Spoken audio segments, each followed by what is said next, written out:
اهلا اهلا بنات، كيف نتوما؟ لاباس عليكم؟ بخير؟ مزيانين؟ احوالكم طيبه؟ نتمنى لكم يا ربي تكونوا بخير وعلى خير في احسن الاحوال يا رب. اليوم ان شاء الله غادي نشارك معكم روتين جديد ونهار جديد. هاد النهار هذا ان شاء الله غادي نشارك مشارجي بزاف البنات، غنشارك معكم بزاف ديال الحويجات ان شاء الله يا ربي. فيه هكا الشقه والحداقه ومشتريات وشحال من حاجه البنات. ان شاء الله انا متاكده 100% غادي يعجبكم هذا الفيديو هذا. هنا البنات نوضت الصباح، جمعت الدار، غسلت البوطه كما كتشوفوا، خليتها كتشعل، صافي رديت الحويجات يتصبنوا ودازت نتهلا في راسي. درت هكا واحد البخار هكا لوجهي وبديت كنحيد في لي بوان نوار بهاد لاباراي هادي. صراحه صدقات زوينه، تقريبا عندي دابا شي عام ونص ولا اكثر ولا شي عامين وهي عندي، وكنستعملها البنات. صراحه صدقات زوينه، شوفوا واش حيدت ليا. حاشاكم البنات، عاوزتي مخل وجهي يعني كنديرها ليه ديما تقريبا واحد كل 15 يوم، كل شهر هكا كندير هكا. واخا ماشي بزاف البنات، ولكن ضروري كنتهلا في راسي. ومن بعد كنرش الماء ورد اللي كيكون عندي في الثلاجه بارد، وضربتها بواحد التحمحيمه. وهنا البنات كانت شميشه شويه ويتقلب الجو، بدات كتصب الشتا. الله يرحمنا بالرحمه ديالو يا ربي. وهنايا البنات غادي نشارك معاكم الحويجات ديال العيد ديال ولدي. المهم هنايا البنات البيسه كومونديتها من الانترنت. وهذه البيسه تقليديه خديتها لي هكا غير من خديتها لي هكا من محل. صراحه البنات ضروري عندي في هكا في العيد ديال رمضان كناخذ لي هكا البيسه التقليديه هكا ليله 27 كيلبسها في المدرسه، وفي نفس الوقت كيلبسها الصباح ديال العيد. هنا البنات هاد البيسه الصراحه زوينه. جا فيها هكا هاد الطريزات هكا في الايدين وهكا هابطه مع الصدر هكذا، وفيها سنيسله منين كتحل وكتسد، ومعها هاد السروال العربي اولا السروال القندريسي حتى هو كيجي حتى هو هكا بالطريزه هكا من التحت، وكيجي صراحه ستيل ديال اللبسه ديالو زوينه البنات والله. صافي هنايا كما شفتوا كيجي تقدروا تلبسوه غير بحال هكذا بلا سلهام. انا هنايا خديت لي حتى السلهام، يمكن لكم تلبسوه ليه غير بحال هكذاك، يمكن لكم تلبسوه ليه حتى هو مع السلهام بحال هكا حتى هو كيجي زوين.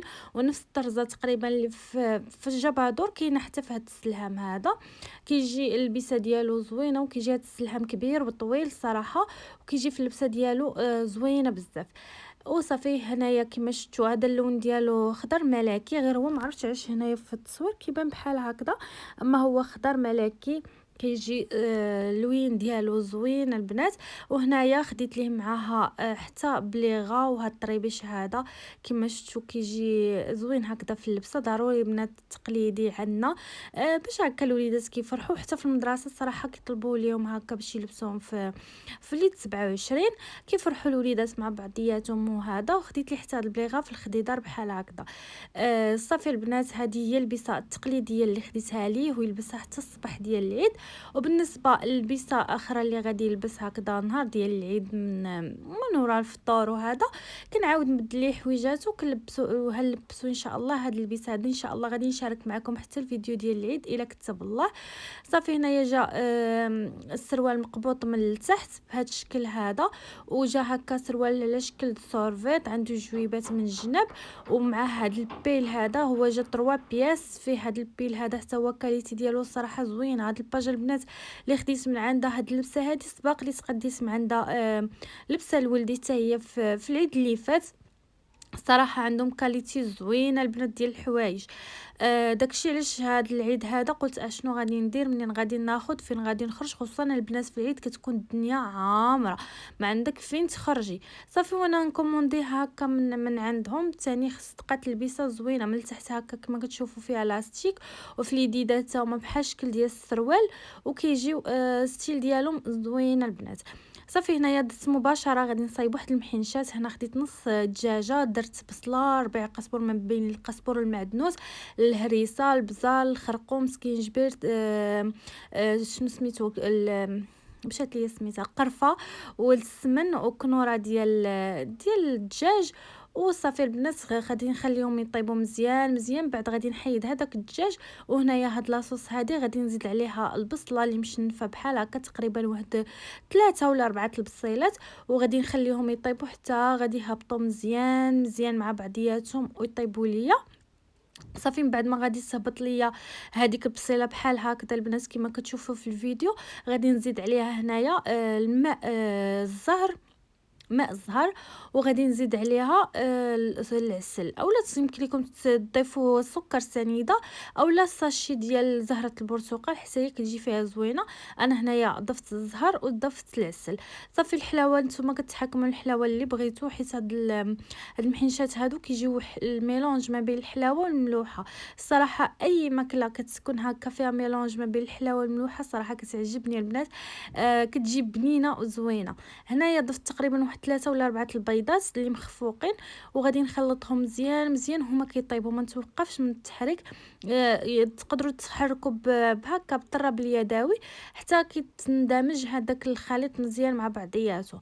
صافي هنايا كما شفتوا العجينه انا نستعمل هنايا العجينه ديال المسمن، يمكن لكم تستعملوا ورقه البسطيله حتى هي كتجي فيها زوينه، ولكن العجينه ديال المسمن كتجي احسن. انا يعني مجرباهم بجوج، مجربه ديال ورقه البسطيله ومجربه ديال العجينه ديال المسمن. الصراحه العجينه ديال المسمن كتعطيك الطعم ملي كتكوني كتلوي المحنشه ديالك، ماشي بحال ورقه البسطيله. ورقه البسطيله الا جيتي كتلوي فيها كتبدا تقطع معاك. المهم هنايا غادي ناخذ هذاك الدجاج ديالي غادي نفتتو مزيان مزيان، وغادي نخلطو مع هذيك الدغميره ديال اللي صايبنا بالعسل والماء الزهر والبصله.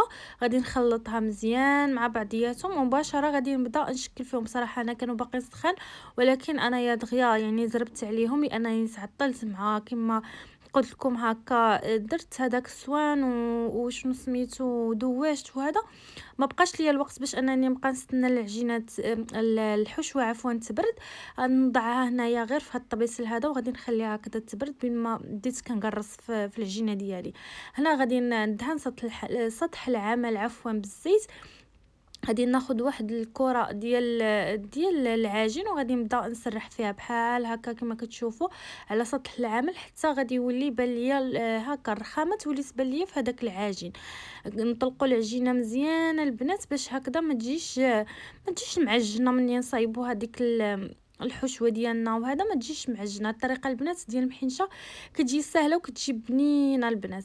صافي هنايا غادي نبدا نسرح فيها بحال هكا، غادي نبدا نسرح فيها بيديا بحال هكا، ومباشره غادي ندهنها هنايا بالزبده. غادي ندهنها بالزبده من الفوق مزيان بحال هكا وصافي. وغادي ناخذ الحشوه ديالي وغادي نبدا نوضعها في الجانب بحال هكا.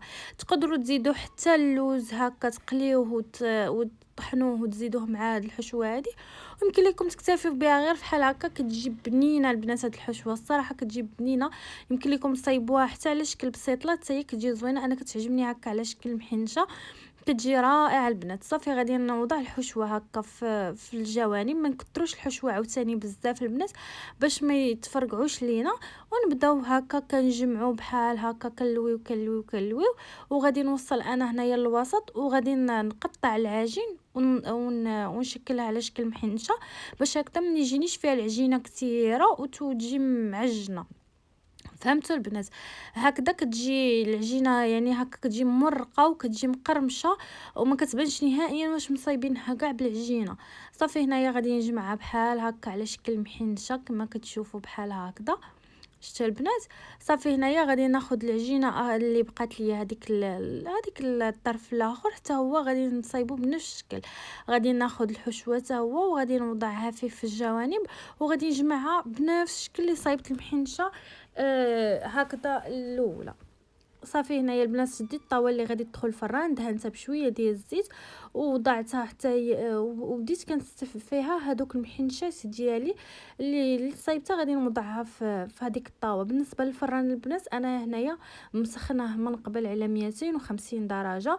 غادي نخشي المحنشات ديالي حتى غادي نحس بهم هكا بداو يعني شبروا في راسهم بداو كيطيبوا، بدا يعني تشمعوا هكذا وشبروا في راسهم. عاد غادي نقص العافيه على 180 درجه وغادي نخليهم يتحمروا ويتقرملوا كيجيو مقرملين وكيجيو بنانين. يعني من الاول جهدوا عليهم البوطه باش هكذا الا نقصوا البوطه ما غاديش يطيبوا لكم دغيا وغادي يتعجنوا لكم. على داكشي البنات خليو العافيه تكون مجهده في الاول حتى هكا يتشمعوا ويطيبوا، عاد نقصوا ليها البوطه على الفران على 180 درجه وخليهم يطيبوا ويتكرملوا. هنايا غادي ندوز نوجد كيكه. هنا البنات غادي نصايب واحد الكيك عندي هنايا واحد البيضه، كاس مع مرش ديال السكر سنيده، غادي نطربهم مزيان مع شويه المليحه حتى غادي نساجم ليا هذاك السكر مع البيض والملح، غادي ينسجموا ليا مزيان مع بعضياتهم. عاد غادي نزيد مكونات اخرين. انا البنات الكيك في رمضان كنت كنصايبو تقريبا يوميا اولا نهار ونهار لا، لان البنات الصراحه كيجي كيك زوين ومفشفش وكيديه معاه ولدي المدرسه وكنتسحروا به حتى حنايا في السحور وكنبغيو. هنا اللي ما كنديروش كيبقى بلاصتو البنات. والله انا يوميا كنصايب هكا الكيك. هنايا كما شفتوا ضفت واحد الساشي ديال الفاني ونص كاس ديال الزيت اولا ما كاملش نص كاس. هنا غادي نضيف واحد الكاس ديال الحليب وغادي نخلط المكونات كلها مع بعضياتهم. الا ما كانش متوفر عندك الحليب قدرت ديري دانون ديال الفاني حتى هو كيجي زوين في الكيك. غادي نخلط هاد المكونات كما شفتوا هكذا مزيان مع بعضياتهم. مباشره غادي نبدا نضيف الدقيق. هنايا غادي نبدا نضيف الدقيق. انا ديما كنقول لكم البنات بان الكيكه خاصه حقه في الدقيق، ما تخليوهاش ناقصه الدقيق، يعني تكون هكا خفيفه بزاف وما تكونش عاوتاني مفوت فيها الدقيق. انا هنايا غادي نضيف واحد جوج خمارات اللي غادي ندخلهم مع الدقيق بحال هكا، غادي نخلطهم مزيان مزيان مع الدقيق وندخل فيهم في نفس الوقت. غادي نبقى نزيد الدقيق حتى نولي نتحصل على واحد الخليط كما قلت لكم اللي كنكتبوا فيه 8 ما كتهبطش دغيا، كتبقى واحد شويه عاد كتبان لك بان ما بقاتش كتبان. ديك الساعه كتعرفي بان العجين فالخليط ديال الكيك فهو يعني ناجح وما غاديش تهبط معاكم الكيكه ديالكم وغادي تجي مفشفشه ومهويه وبحال القطن. صافي هنا كما شفتوا غادي نبدا نضيف الدقيق. انا الدقيق البنات ما عنديش العبار، كنعمل عيني ميزاني حتى كنتحصل على الخليط بحال هكذا، كنكون يعني عرفت بان الخليط ديالي فهو واجد. هنا في الطاوه اللي غادي تدخل الفران غادي دهنتها غير بالزيت وغادي نخوي هذاك الخليط كامل فيها بحال هكا. غادي نخوي الخليط ديالي في هذاك المول اللي هيدخل الفران. بالنسبه للفران يكون بارد على 180 درجه مشعل غير من التحت. صافي غادي نطيبها حتى غادي تحمر لي حتى يعني هكا تطلع ليا كيكه ونشم الريحه ديالها وتحمر من الفوق ومن التحت. الا بقى خصها شويه ديال تحمر من الفوق غادي نزيد عليها هكا نشعل العافيه من الفوق حتى تحمر لي من الفوق ومن التحت. صافي ونجبدها. هنايا غادي نصايب واحد الفلون كيجي البنات رائع. هذا الفلون هذا حتى هويا صراحه صايبته بزاف في رمضان فيما كنتلف شنو غادي ندير شي حاجه هكا بارده للسحور كنصايبو غير هو. هنايا كناخذ نص لتر ديال الحليب اولا 3 الكيسان ديال الحليب، غادي نزيد عليهم واحد 3 المعالق ديال السكر سنيده، المهم الحلاوه على حسب نتوما شحال بغيتو. وغادي نزيد واحد الفلون. هذا الفلون هذا البنات خطير الصراحه، كيجي احسن فلون استعملته يعني في حياتي كامله وقيله. صافي هنايا غادي نوضعو فوق البوطه وغادي نخليه يطيب. هنا خديت 4 المعالق ديال سكر سنيده وضعتهم هكا فوق النار حتى يوليو هكا على شكل كراميل. وبالنسبه لهداك الخليط ديال الحليب والفلون والسكر واخا يفيض معاكم الحليب نقصوا عليه البوطه وبقاو تحركوا فيه واخا يعني يطلع الحليب بقاو تحركوا فيه وتنقصوا البوطه. هذه الطريقه البنات كيجي فيها زوين الفلو وكيجي واقف وشابر في راسو. صافي هنايا غادي ناخذ هذاك الكراميل غادي نعملوه في المول هكا اللي غادي ندخلوه هكا للثلاجه. نتوما استعملوا اي مول بغيتو ديروه في مول فرديين ديروه في مول فردي كيجي زوين بزاف. صافي هنايا غادي نخوي هذاك الخليط في المول ديالي وغادي نخليه حتى يبرد شويه، عاد غادي ندخلو للثلاجه باش هكا لان كيكون شابر شويه السخونيه مع المول ديال الانوكس حتى يبرد شويه عاد ندخلوه للثلاجه. هنايا دزت نصايب المسمن البنات ورقته ودرتو هكا صافي وبديت كنطيب فيه. شوفوا البنات المسمن صراحه كيجي مرق. دابا نشاركو معكم ان شاء الله طريقه سهله وكيجي مرق وكيجي واعر البنات.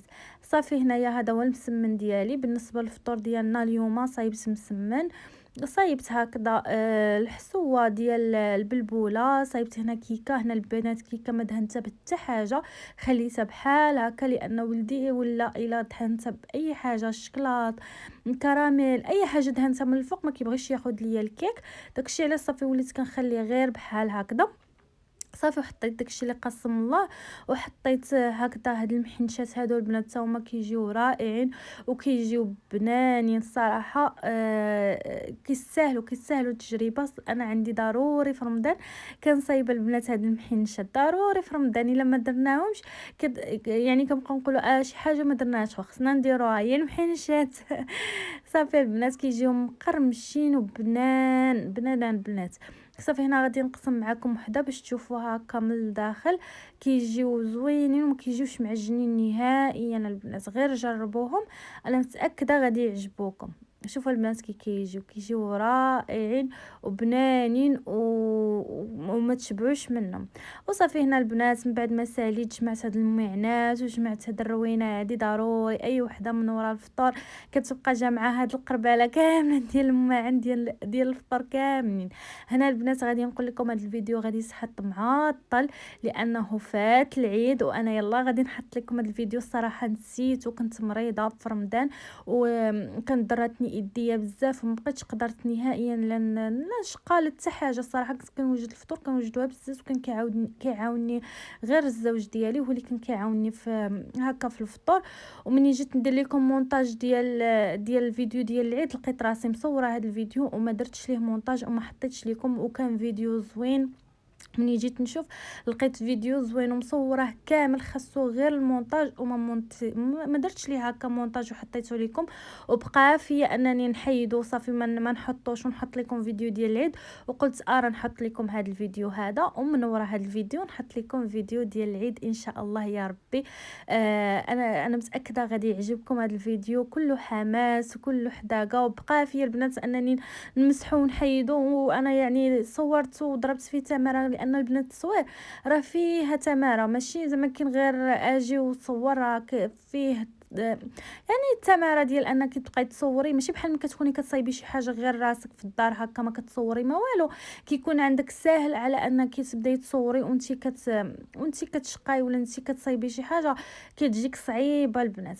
داك الشيء علاش بقى فيا البنات الفيديو. ملي جيت ندير المونتاج عرفتوا البنات والله الا تصدمت، وليت كنقول هذا الفيديو ما حطيتوش. انا سحبت راسي صافي، يعني دارت لي مونتاج وحطيته مع مني مرت البنات ما بقيتش كما قلت لكم ما بقيتش يديا ما كنقدرش نهزها. وتصور جاتني يعني ضراتني الايد ديال اليمنى وديك اليد ديال اليمنى كما عارفين هي اللي كنستعملو بزاف. وانا مني ضراتني يديا ديال اليمنى ما بقيتش قدرت ندير حتى حاجه. تصوروا الشقه في الدار لما على حتى حاجه ما بقيتش كنقدر نديرها. كما قلت لكم راجلي هو اللي كان كيعاوني في الماعن، كان كيعاوني في الفطور. والصراحه والله العظيم البنات حيت ما كنتش كنقدر نهائيا نحرك يديا، وليت بحال مهرسه من يدي بحال هكا دايره ليها هكا مع مهزاها باش ما نحسش بداك الالام. خصني ما نحركش يديا، الا حركت يديا كتعطيني صداع بزاف البنات والله. وعرفتوا مني جيت كما قلت لكم جيت ندير المونتاج الفيديو ديال العيد عرفتوا تصدمت. بقيت هكا نشوف كنقول كيفاش هاد الفيديو هذا ما حطيتوش. كيفاش طرا وجرى ما حطيتوش. عرفتي مصايب ومشاركه معكم الحويجات ديال العيد ديال ولدي ومشاركه معكم شحال من حاجه ويعني صايبتو زعما كاين فيديو زوين وهذا وكيفاش ما حطيتوش. المهم البنات ان شاء الله غادي نحط لكم دابا اليوم ان شاء الله غادي نحط لكم، انا كندير فيه في المونتاج وغادي نحط لكم اليوم. واخا الفيديو ديال العيد تعطل حتى هو بزاف، ولكن كنتمنى انكم تشجعوني هكا تخليو ليا لايكات ديالكم. انا عارفاكم كتنساو ليا اللايكات لان البنات كيكون عندي مشاهده هكا ماشي شي مشاهده اللي هي كثيره، ولكن مهم كاينه مشاهده الخير والبركه. غير هو البنات كتنساو ليا لي لايك، ما كتخليوش ليا اللايكات ديالكم، ونخليو ليا البنات اللايكات ديالكم باش هكذا فيديو ديالي نعرفوا بانه عجبكم ونعرف بان فيديوهاتي كيعجبوكم، وهكذا نبقى نشارك معكم معكم ديما الفيديوهات الزوينين والطاقه الايجابيه وشحال من حاجه ان شاء الله يا ربي نشاركها معكم. غير خليوا لي لايك وشي كومونتير زوين، وخا الا ما قدرتيش تخلي لي كومونتير خلي لي غير لايك باش نعرف بان راه الفيديو اعجبكم. وان شاء الله يا ربي غادي نحط لكم فيديو ديال العيد حتى هو. وخا صراحه كان مهم بزاف ديال الحوايج تبدلوا في هذا رمضان هذا. ان شاء الله غادي نشارك معكم واحد المفاجاه في العيد ان شاء الله يا ربي. وخا نتوما البنات ما كتشوفونيش وشحال من حاجه، ولكن البنات انا متاكده غادي تفرحوا ليا بزاف. انا متاكده 100% غادي تفرحوا ليا ان شاء الله. غادي نشاركوا معكم في الفيديو ديال العيد الا كتب الله. وهنا البنات غادي نوصل للاخر ديال الفيديو. كنتمنى الفيديو ديالي ينال اعجابكم وفيديوهاتي كاملين يكونوا كيعجبوكم، ونتلاقاو في فيديو جديد ان شاء الله. بسلامه.